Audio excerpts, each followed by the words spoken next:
কোথাও রাস্তার পিচ উঠে গিয়েছে, কোথাও আবার গর্তে জমা জল। উত্তরবঙ্গের 2 জেলার 2টি গ্রামে তৈরি হবে রাস্তা। উত্তরবঙ্গ উন্নয়ন দফতরের বরাদ্দ টাকায় তৈরি হবে রাস্তা। শিলিগুড়ির খড়িবাড়ির গ্রামে তৈরি হবে পিচের রাস্তা। শনিবার হলো প্রায় 3 কিলোমিটার এই রাস্তার কাজের শিলান্যাস।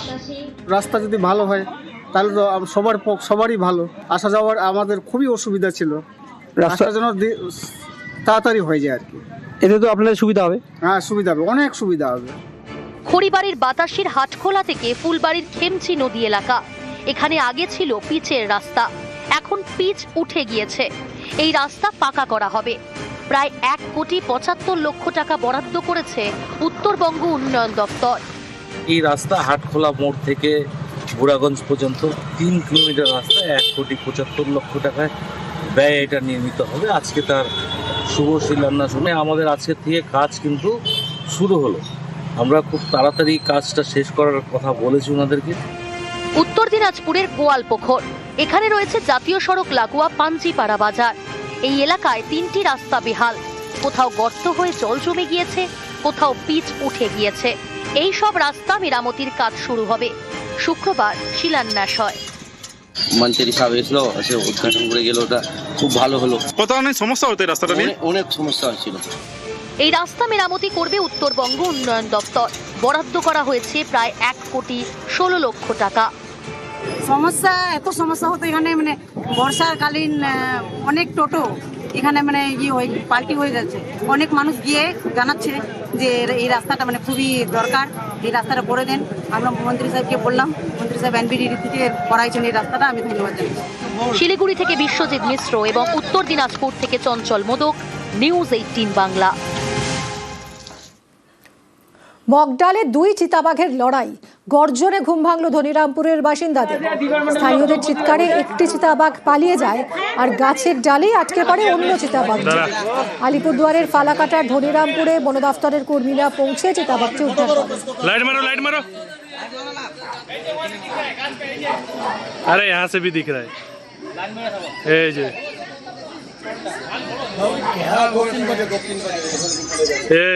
মালটা, এই যে দেখো কত বড় ছেলে হয়, ছেলে। টাকা পেয়েও বাড়ি তৈরিতে অনীহা। বাংলার বাড়ির প্রথম দফার টাকা পেয়েও বাড়ির কাজ শুরু করেননি যে উপভোক্তারা, তাদের বাড়িতে গিয়ে খোঁজ খবর করতে হবে জেলা শাসকদের। এরকমই নির্দেশ মুখ্য সচিবের। সোমরাজ রয়েছে সঙ্গে, আরো জানাবে। সোমরাজ, এরকম নির্দেশ দিতে হলো কেন? এখন দেখা যাচ্ছে যে প্রথম পর্যায়ে বাংলার বাড়িতে 1,20,000 টাকা যা ইতিমধ্যেই দেওয়া হয়ে গেছে, সেখানেও দেখা যাচ্ছে কয়েক হাজার উপভোক্তা তারা এখনো পর্যন্ত বাড়ি তৈরির কাজই শুরু করেননি। এছাড়াও দেখা যাচ্ছে প্রায় 3,70,000 উপভোক্তা যারা বাড়ির কাজ এখনো শেষ করতে পারেননি। এর মধ্যে দেখা যাচ্ছে উত্তর 24 পরগনায় 47,000, দক্ষিণ 24 পরগনায় 46,000, মুর্শিদাবাদে 39,000 এবং কোচবিহারে 29,000 উপভোক্তা রয়েছেন যারা বাড়ির কাজ এখনো শেষ করতেই পারেননি। এছাড়াও দেখা যাচ্ছে যে প্রায় 5,000-এর কাছাকাছি উপভোক্তা যারা বাড়ি তৈরি এখনো শুরুই করেনি, যেখানে রাজ্য সরকারের তরফে 1,20,000 টাকা দিয়ে দেওয়া হয়েছে বাংলার বাড়ির জন্য। আর সেখানেই রাজ্যের মুখ্য সচিব নির্দেশ দিয়েছেন যে এই বাড়ি তৈরির টাকা পেয়েও কেন উপভোক্তারা কাজ শুরু করলেন না। যারা এখনো পর্যন্ত কাজ শুরু করেননি তাদের বাড়িতে বাড়িতে যেতে হবে এবং জেলা শাসকদের বাড়িতে বাড়িতে যাওয়ার নির্দেশ দেওয়া হয়েছে মুখ্য সচিবের তরফে। বাড়িতে বাড়িতে গিয়ে জানতে হবে যে কেন তারা বাড়ি তৈরির কাজ শুরু করলেন না, এবং তারপর প্রতি সপ্তাহ অন্তর অন্তর রিপোর্ট পাঠাতে হবে যে শুরু করা হয়েছে নাকি এবং তার অগ্রগতি কতটা হলো। তার প্রত্যেক সপ্তাহ অন্তর অন্তর রিপোর্ট দিতে হবে, তেমনটাই নির্দেশ মুখ্য সচিব দিয়েছেন জেলা শাসকদের। ধন্যবাদ।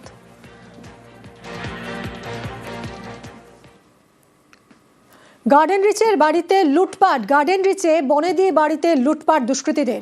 টাকা এবং গয়না চুরির অভিযোগ। পাশের ঘরে ছিলেন এক বৃদ্ধা, বৃদ্ধাকে ঘুমের ওষুধ স্প্রে করে লুটপাটের অনুমান। 1:30-2 নাগাদ খুটখাট আওয়াজ হচ্ছে। আমি একটু আতঙ্ক হচ্ছি, ভয় পাচ্ছি। চুরি ডাকাতির দিকে আমি যাইনি, যে আমাদের এত বছরের বাড়ি, যে চুরি ডাকাতি হবে বলে আমার আশা ছিল না। দোতলায় তো আমি যাইনি। আমার কাছে খবর নিয়ে দোতলা দেখছে যে হুঁচকিনিটা টানা রয়েছে। অথচ ঘরের ভেতর আলো জ্বলছে, তারপরে ওই জায়গা পুড়ে গেছে। আর আমার তো মানে শরীরটা এমনই ঝিমঝিম করছে, আমি মানে কোনো কাজ করতে পারছি না।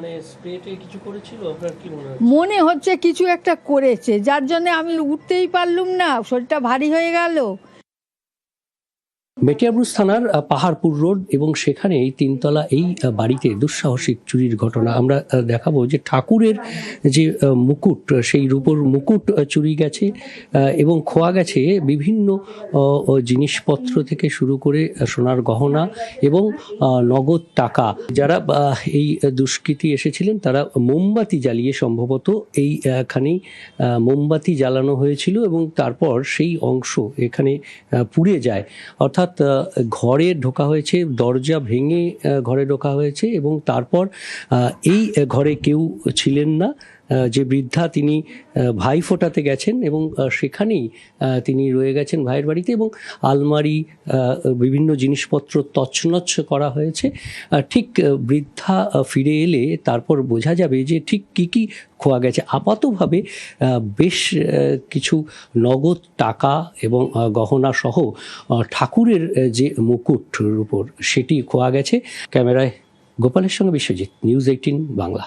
বিভিন্ন প্রান্ত থেকে বিভিন্ন অভিযোগ উঠে আসছে, কখনো নেতার বাড়িতে বসে, কখনো রাস্তায় বসে, কখনো স্কুটারের ওপরে রেখে, বাঁধের ওপরে বসে বিএলওরা ফর্ম বিলি করছেন, বাড়ি বাড়ি যেতে অনীহা, এরকমই অভিযোগ। কিন্তু এবার কমিশনের নির্দেশ এলো, বাড়ি বাড়ি না গেলে বিএলওদের শোকজ। কি নির্দেশ দেওয়া হলো কমিশনের তরফ থেকে, আরো ডিটেইল জানাতে পারবে সোমরাজ রয়েছেন আমার সঙ্গে। সোমরাজ, আগেই কমিশনের নির্দেশ ছিল যে বাড়ি বাড়ি যেতে হবে, বিভিন্ন অভিযোগ উঠে আসছে বিএলওদের বিরুদ্ধে, এবার কি নির্দেশ? দেখো, কিছুক্ষণ আগেই নির্বাচন কমিশনের তরফে প্রত্যেকটি জেলার ইআরও অর্থাৎ ইলেকটোরাল রেজিস্ট্রেশন অফিসারদের কাছে নির্দেশ পৌঁছেছে এবং যে নির্দেশে বলা হয়েছে যে এখনো দেখা যাচ্ছে বারবার বলা সত্ত্বেও বুথ লেভেল অফিসাররা বাড়িতে বাড়িতে যাওয়ার বদলে সেখান থেকে এনামুরেশন ফর্ম বা এসআইআর ফর্ম দিচ্ছেন।